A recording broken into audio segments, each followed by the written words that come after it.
Hello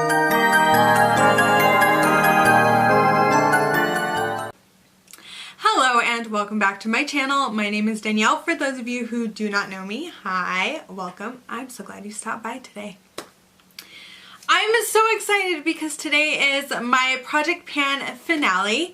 I am super excited to kind of share with you guys my progress, some of the changes I made in my Project Pan, as well as just everything I've learned doing this Project Pan, because it has definitely been a learning experience.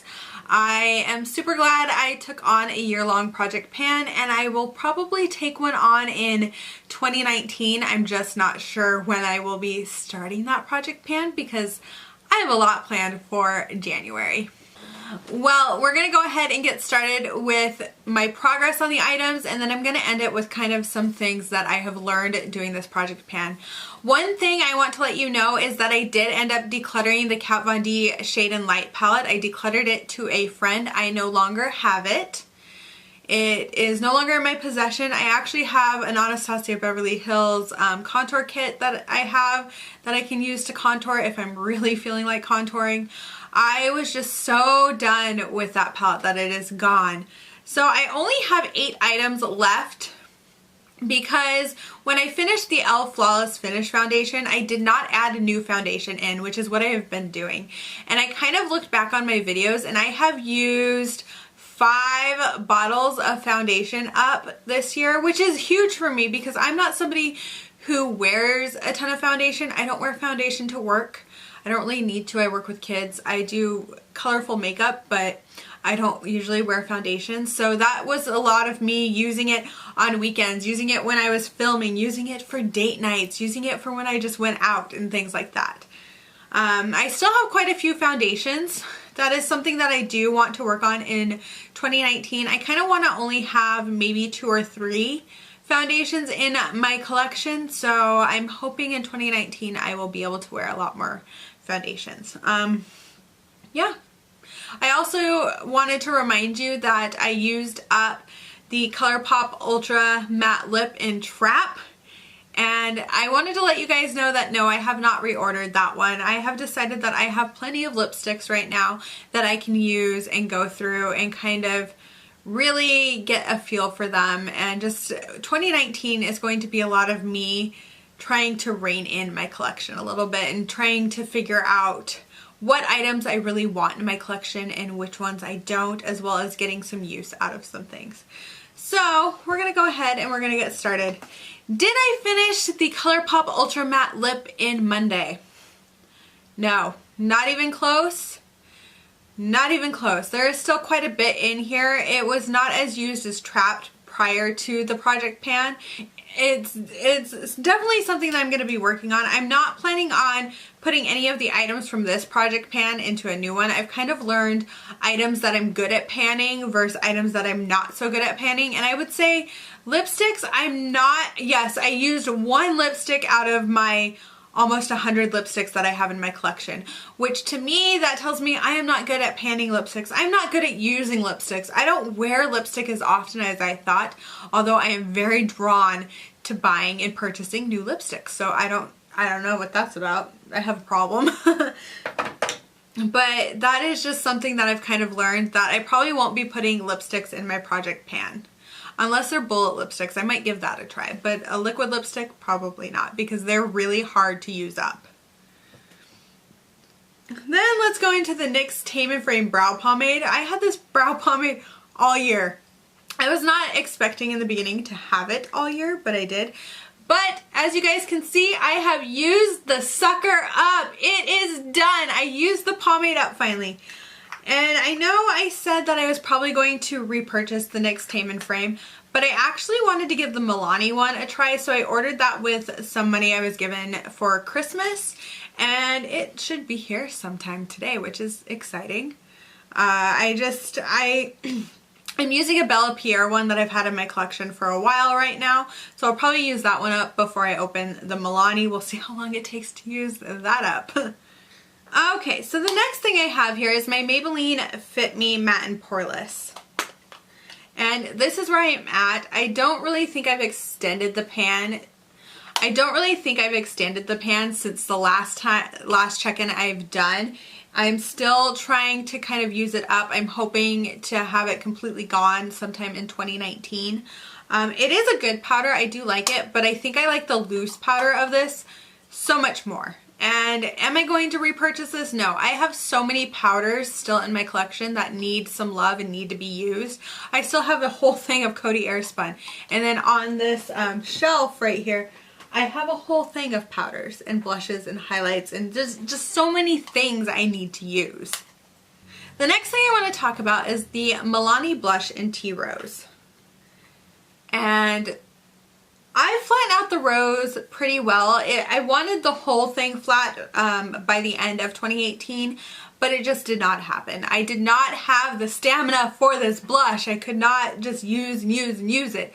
I would actually get pretty bored of just using the same blush over and over again, which I was kind of surprised because I really do like the color of this blush, and there are times where I would just force myself to use it. But I think with blush, I need to kind of explore and have a little more fun and use some of the other blushes in my collection that have definitely been neglected this year. Then we have the Rainforest of the Sea. This is the Tarte Rainforest of the Sea Volume 2 palette, and that is where we stand. The only shade I actually used up completely is Conch, and then I have extended the pan on all 3 of the shades that I use in my brows. Now I'm only using 2 of those shades. I'm only using Siren and Seaside. I have not really extended the pan on Pearl, and I did not get very far with Breezy or Riptide or Sunset. Do I think I'm going to continue using this into 2019? Yes, because I do like to set my brow pomade with a powder. I like the way it looks. I like how it helps to keep the brow pomade where it's supposed to be. I like it. It makes my brows look fuller than they are. It's just something I like. I am hoping that maybe I can find some use for the other shades that I haven't quite hit pan on, as well as kind of continue to use Pearl as a inner corner highlight or something. But I am very pleased with my progress on this palette because when I got it in BoxyCharm, I was not all that excited. It's a very neutral palette, and it's not something that I would reach for in any other time, except for it really does work for my brows. Then we have the Stila Heaven's Hue highlighter, and I still go back and forth whether I'm going to actually declutter this.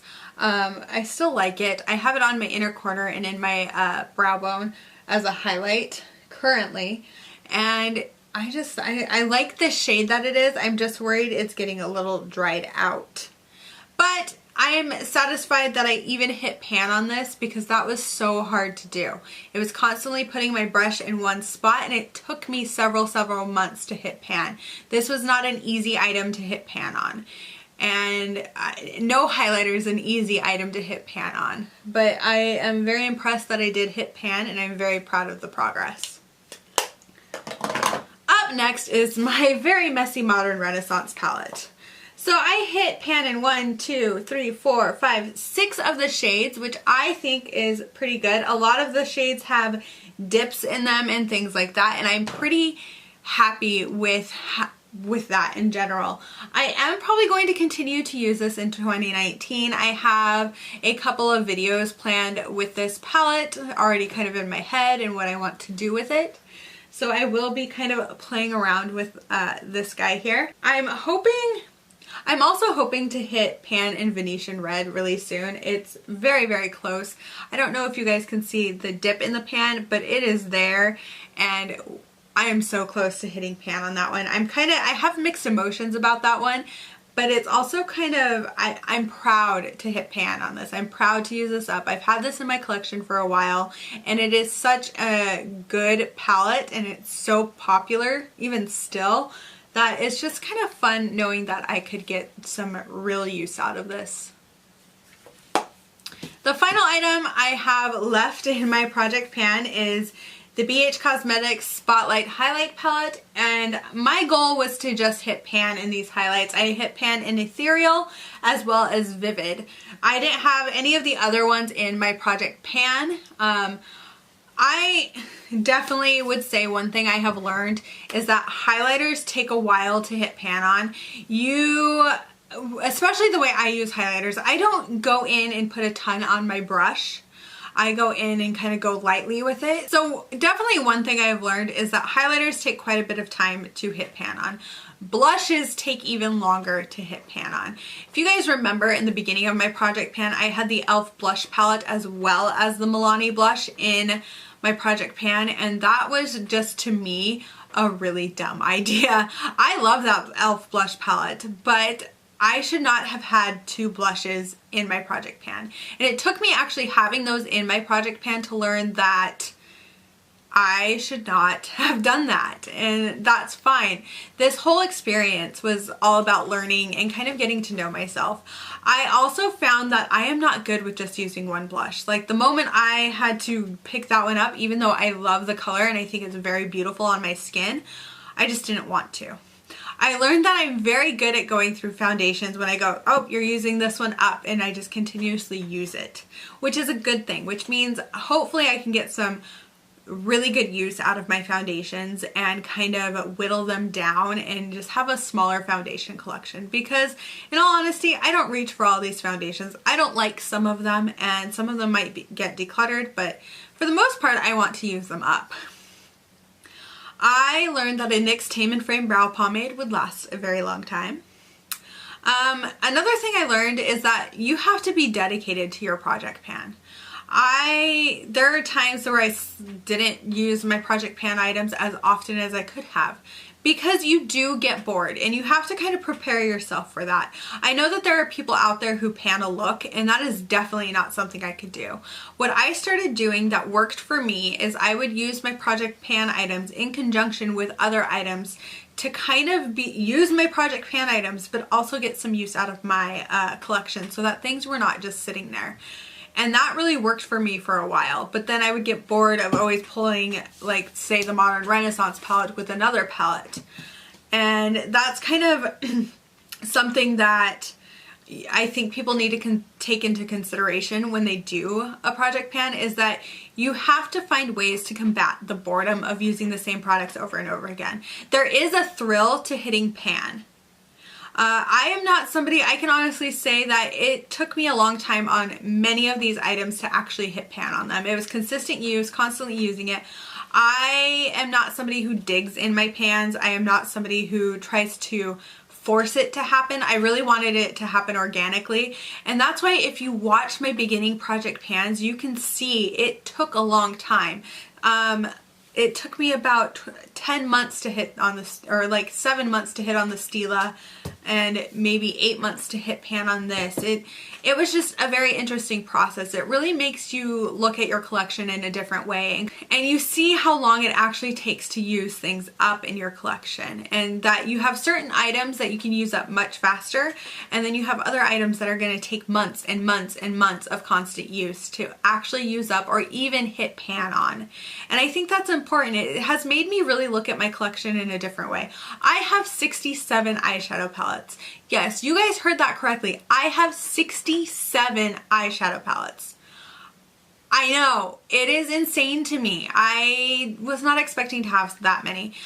Doing this project pan and really kind of reflecting on this has made me kind of change a couple of things that I'm doing in 2019. For one, I'm doing the 31 days of eyeshadow palettes in January to really get some use and get some love back into my other palettes.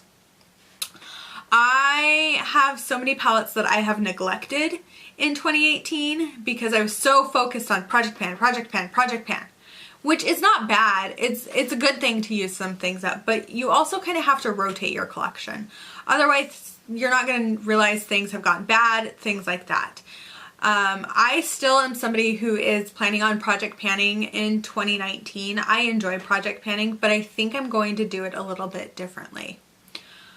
And we'll get into that once 2019 comes around. I'm kind of excited for how I'm going to be doing my project pans and what I'm going to be doing with it. But I'm glad I am so glad I project pan this year, because it has really kind of taught me a lot about my collection. It's also made me realize that there are some things in my collection that even if I forced myself to project pan, I would not be interested in it. It's just a really eye-opening kind of experience when you start using things up or attempting to use things up and it's not going as quickly as you thought it would. We all have different makeup styles. We all have different ways we do things makeup wise, and I think sometimes we forget that. And I think with that, you kind of have to realize that not everyone's going to project pan the same way, or some people use more of the eyeshadow or use more of this or whatever, but it takes time regardless. It really does. And that is the one thing I have learned about with project panning, is that my makeup can last a very long time because of the way I use it. And I'm glad to have learned that and to have figured that out with this project pan. Well, thank you guys so much for watching this video. Please give it a like and subscribe to my channel if you have not already. It does mean a lot to me. I am so thankful for everyone who has subscribed to my channel, for everyone who watches my videos. It really does mean a lot. Thank you all again, and I hope you have a wonderful day, night, wherever you are, and bye!